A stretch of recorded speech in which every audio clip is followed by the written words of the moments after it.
Hi students, इसमें हम देखेंगे कि कोलाइडी अवस्था क्या है या कोलाइडी विलयन भी इसी को कहते हैं। देखिए, कोलाइडी अवस्था जो है यह पदार्थ की एक अवस्था है। यह कोई एक पदार्थ नहीं बल्कि पदार्थ की एक अवस्था है।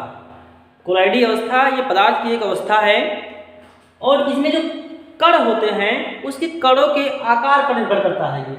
तो इसमें जो कोलाइड के कण होते हैं तो उसका आकार 10 एंगस्ट्रॉम से 100 एंगस्ट्रॉम तक होता है।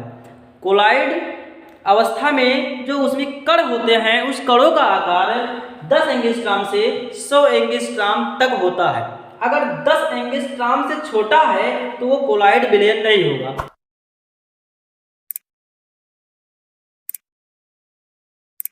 अगर किसी विलयन में जो कण हैं वो 10 एंगस्ट्रॉम से छोटे हैं तो वो विलयन कोलाइड विलयन नहीं होगा, तब वो समांगी विलयन कहलाएगा। तो अगर उसमें कण 10 एंगस्ट्रॉम से लेकर 100 एंगस्ट्रॉम और 100 एंगस्ट्रॉम से छोटा होना चाहिए, 10 एंगस्ट्रॉम से बड़ा और 100 एंगस्ट्रॉम तक, यहाँ से यहाँ तक। अगर 100 एंगस्ट्रॉम से बड़े हैं कोई विलयन में जो कण तो वो कोलाइड में नहीं आएंगे, वो निलंबन कहलाएंगे। अगर 10 से छोटे हैं तो समांगी विलयन कहलाएगा।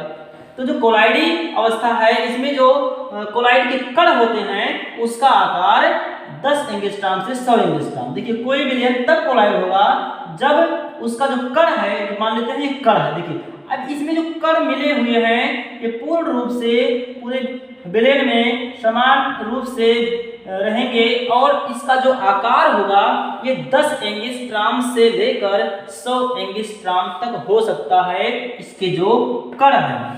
अगर इससे कम है, 10 से या 100 से ज़्यादा है इसका आकार, तब वो कोलाइड विलयन नहीं होगा। अगर 10 से कम है तो समांगी विलयन हो जाएगा। अगर 100 से ज़्यादा हो गया तो वो निलंबन कहलाएगा। अगर 10 और 100 के बीच में है तब वो कोलाइड अवस्था या कोलाइड विलयन कहलाएगा। देखिए, ये जो कोलाइड अवस्था है इसके जो कण हैं ये अर्धपारगम झिल्ली, अगर हम किसी दूसरे बर्तन को से इसको मिला दें और बीच में लगा दें अर्धपारगम झिल्ली, तो अर्धपारगम झिल्ली से ये होकर नहीं जाएंगे। कोलाइड के जो कण होते हैं ये अर्धपारगम झिल्ली से होकर विसरित नहीं होते।